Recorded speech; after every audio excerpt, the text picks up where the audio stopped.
Take some pictures. Now you got to remember one thing about pictures here. There's no obligation. None. I don't care if you ask Courtney to take 50 pictures, you don't like them, forget about it.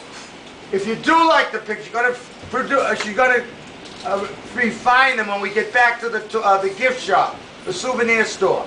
If you like the pictures, you can buy it for $10 or $12. If you don't like them, forget about it. Now the way you get Courtney's attention is, you say, "Hey, Courtney, shoot me!" She comes right over. All right? Now, first thing I got to do is officially welcome you to the home of the Boston Red Sox. This is Fenway Park in general. This in particular is the press box at Fenway. Can you all see the gentleman standing down there? Put your hand up, sir. There's a microphone near where he is. That's where someone from the Red Sox sits throughout the game and tells everyone in the press what's going on. Meantime, the beautiful lady in purple down there. Stick your hand up, young lady. There you are. There's another microphone down there. That's where the official scorer sits. That's what the guy said. That was a base hit. That was an error. Etc. You read about it the next day. All right? Now, this is the oldest ballpark in the country. This place was built in 1912. Except where we are. This is 1989. That's why when people say, "Steve, I gotta go to the bathroom," I suggest you go up here. This is 1989. You go downstairs, that's 1912. This thing's walking around in the 1912 bathrooms we haven't identified yet. This is also one of the smallest ballparks. We can squeeze about 38,000 people in here for a night game. But for day game, let's say the Red Sox are playing this afternoon. We lose about 500 seats. Can all of you see the Bank of America sign in center field near the Stop and Shop? You guys see that sign? Yes. Okay, on a day game, we have to cover those seats with a tarpaulin. The reason for that is to give the batter down here, right in front of you, a better look at the pitch from the pitcher. We had people sitting in those seats. The sun shining on women's dresses and men's shirts would interfere with the batter's eye view. So we lose about 500 seats for day games. Okay? Now, we're all very young. Let's say we decide to take a walk today. We're going to leave the ballpark. We go out to our right. We walk about a mile to our right. We're going to bump into Northeastern University. That's where the Red Sox used to play baseball from 1900 to 1912. Better yet, straight ahead. Look at that big tall building, the Prudential, and the one that's shrouded in fog, that glass building. Those are the largest buildings in all New England. Better yet, can everyone see the Dunkin' Donuts sign? If you really strain your eyesight, you can see a gold dome through the fog way out there. Can you make that out? It's not important. But that's down, that's the State House. Believe me, it's not important. That's where we're going. It's Definitely not important. Down there, guys, that's near Faneuil Hall, Quincy Market, where a lot of you people are going to go later today. And I guarantee you, when you leave Quincy Market, you will come away with an international stomachache. Now you go out to left field. Can everyone see the Coca-Cola bottles? Kids, you see the Coke bottles? Go way out there. Can you make out the gray dome building? I know it's foggy. There's a gray dome building way out there. That's MIT. That's about a mile from Harvard. The reason I bring this up, people, this ballpark sits downtown. We're in the middle of everything, and we're easy to get to. Because when people say, "How do you find Fenway Park?" I always say, "Look for the Citgo sign." You guys see the Citgo sign? Now that Citgo sign, not only a good way to find the ballpark, nice story about that sign. There used to be a ball player with Toronto and Cleveland by the name of Joe Carter. Right. Joe Carter, people, hit a lot of home runs here. I mean, a lot of home runs. One day, a Boston newspaper writer said to Joe Carter, "Hey, Joe Carter! How come you hit so many home runs at Fenway Park?" Joe says, take it easy. Take it easy. I hit a lot of home runs at Fenway Park because I'm inspired and encouraged by that sign in left center field. The newspaper reporter looks at Joe Carter as if Joe Carter's crazy. What the heck are you talking about? You mean the Sitco sign? Joe Carter says, what are you talking about? That doesn't say Sitco. It says, see it go.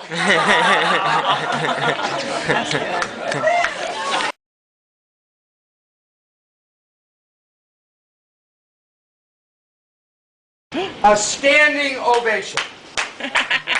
I'm going to tell you why. I don't want you to get mad at me. Promise me you won't get mad at me, all right? I took a good look at all your rear ends when we were in the souvenir store. And all you people can fit in those 1930s. You got to trust me now. Jeff and I take a few people on this tour that have a very extreme sedentary spread. You know what I mean? You know what I mean? Nothing the matter with that. Those seats are very narrow. Also, 1934 people. That's when the Green Monster came. Left field wall. That's the trademark of the whole field. 1934. Before that time, there used to be a little cliff out there, about 10 feet tall. Mr. Yorkie buys the team. Neighbors call him up. Hey, Mr. Yorkie, baseballs are going over the little cliff in left field, breaking windows on Lansdowne Street. Will you do something about it? Mr. Yorkie goes out to look at broken windows. Not only does he see broken windows, he sees people standing behind the little cliff, watching the game for free. Up goes the wall!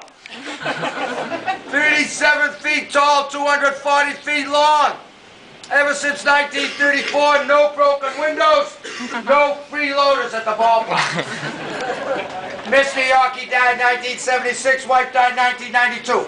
The new owners bought the team in the park in December of 2001 for $660 million. They made a lot of changes. Got all kinds of new seats here. We got a total new irrigation system under the field. We have concerts here. We got Dave Matthews coming in another week or so. We never had music here before. The point is this, you people. This is the oldest ballpark in the country, but there's something new going on here all the time. Before we leave this area, I want to show you one other thing. Can everyone see the Ford sign in right field? Can you all see the Ford sign? Right there. I want you all to concentrate on the letter D in Ford. Everyone got the letter D?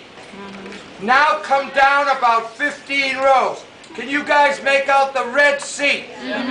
Everyone see the red seat? That's the Ted Williams seat. June 9th, 1946. That's where Ted Williams hit the longest home run ever hit in this ballpark. Wow. 502 feet. And this is a true story. There was a guy named Joseph Boucher sitting in the seat that day. The sun was in his eyes. It was getting late in the day. Mr. Boucher was falling asleep. Can you record? He didn't see the ball coming. Oh, no. It went right through his straw hat, hit him right on the head. It didn't kill him. It didn't kill him. He just died a couple years ago. But he did take a longer nap than he thought he was going to take. He also woke up with a heck of a headache. But you wonderful people, I want you to know this. Mr. Boucher deserved to get hit that day. He was a Yankee fan.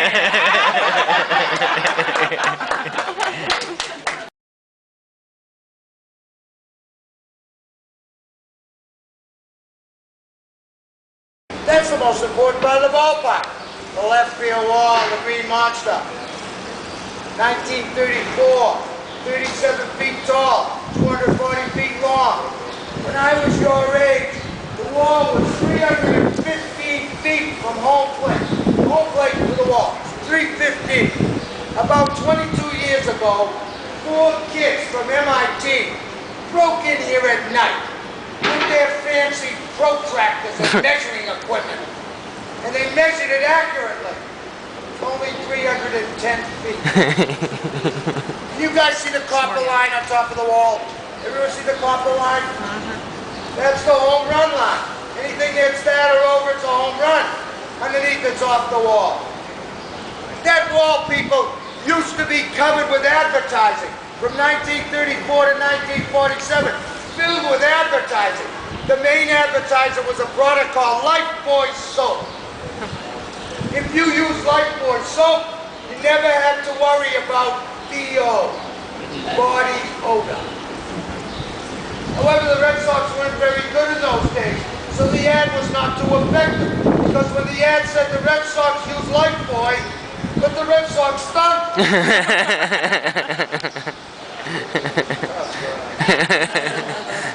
Hey guys, can you see the ladder? Everyone see Red Sox Foundation? You guys see the ladder going up the wall? That ladder is the only totally useless, completely worthless ladder I know. There's no reason to be there. None. It used to have a meaning. Before there were seats up where you just were, there was a screen. You used to have to climb up and get the baseballs out of the screen. Don't have to do that anymore. Baseballs go up there, people take the baseballs home. Underneath the ladder, you see it says Fenway Park, June 20. You see that? That's a hand-operated scoreboard. There's only 3 in the country, that's the oldest. 2 guys have worked in there for 13 years. They've missed 1 game in 13 years. One of the guys got married, the other guy was his best man. The only game they missed 13 years. We have a waiting list. 600 people want to work in there. You folks would not get caught behind the scoreboard. It's about this wide. There's no heat. There's no air conditioning. And there's things running around in there that we're waiting for some jockeys to get here to ride the rats out of here. Baby!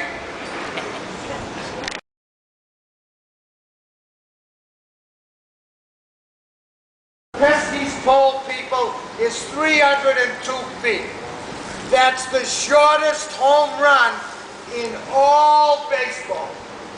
302 feet. You know why they call it Pesky's pole? Johnny Pesky played here 13 years. Young man, would you stand up? He's about the size of this handsome young man. Thank you. He hit a total of 13 home runs, 13 years, all around the pole, which is only 300 feet away. So his teammates used to tease him. Hey, Johnny, will you cut it out with the pesky 300-foot home runs? Become a man. Hit the ball 400 feet, 500 feet. Stop it with the Pesky's pole. But if you ask Pesky why they call it Pesky's pole, he'll tell you because it's much easier to say than your Sprensky's pole. You guys see the seats behind home plate. You see that red thing on top of the screen? You guys see the 2 rows behind home plate. Those first 2 rows, people, the seats cost $300 a ticket. Now I know it's expensive, but when you're sitting in those seats, people, you are closer to the batter than the pitcher is. You're about 53 feet from home plate. Pitcher's mound is 60 feet 6 inches. Hey, better yet, look where you are right here. Look where you are right here. Look how close the field really is. This is the closest field in all baseball. And the closeness helps the Red Sox batting averages. Think about it. The Red Sox play 81 games here. They hit a lot of pop flies into the 3rd and 4th rows down there. They get a chance to hit again. At other ballparks, they'd be out. There's more playing room in other ballparks. I'm going to give you a better idea. I want you all to pretend with me. Everyone ready to pretend? Can you go back to the future with me? We're going to be back in 1940, let's say 1946. You all with me? Sure. We're all in 1946. Everyone with me? We're sitting down there. Let's say we're sitting in field box 81. You see us down there? Guys, you see us 1946. You see us? Look, out on the field, right in front of us, about 25 yards. There's Ted Williams. Guys, you see him? You see Ted Williams? Now this gentleman right here. This gentleman's the hand of this way up. This gentleman right here, he doesn't like Ted Williams. We don't know why. For some reason he doesn't like Ted. Remember now, we're sitting down there, Ted Williams 25 yards. So he starts to yell, "Hey Ted, you stink! You stink!" Ted Williams can hear it. Other ballparks, you get up, they can't hear you. Now he really doesn't like him, so he makes it worse. "Hey Ted, your girlfriend is going on the roof with the landlord. I'm the landlord." You guys ever hear? Ted Williams always fighting with the fans, but they're swearing at him. He can hear you. Other ballpark yell, they can't hear you. What Ted Williams would do, he'd come over to us. Right over, "Hey buddy, I don't stink, you stink. Besides, I think I'm going to start dating your sister." We don't have to worry about that anymore, because we got Manny Ramirez plays out there. Manny Ramirez lives in his own world. Took Manny Ramirez 2 years to realize the noise coming from left field. There were people sitting up there. You know, they were there 2 years. We're playing a game here last summer. The manager goes out to talk to the pitcher on the pitcher's mound. Manny Ramirez decides he's going to go to the bathroom. He goes inside the wall. You see where it says that back? There's a little door there. Look at that back, little door. He goes in the wall. But I hate to tell you people, there's no bathroom. By the time he found a place to make a wee-wee, or whatever else he was going to do, the game is starting up. We don't have a left fielder who's in there taking a whiz. He lives in his own world. This young lady just said, "Where'd he go to the bathroom?" They had a cup in there. They're going to put Manny's cup on eBay.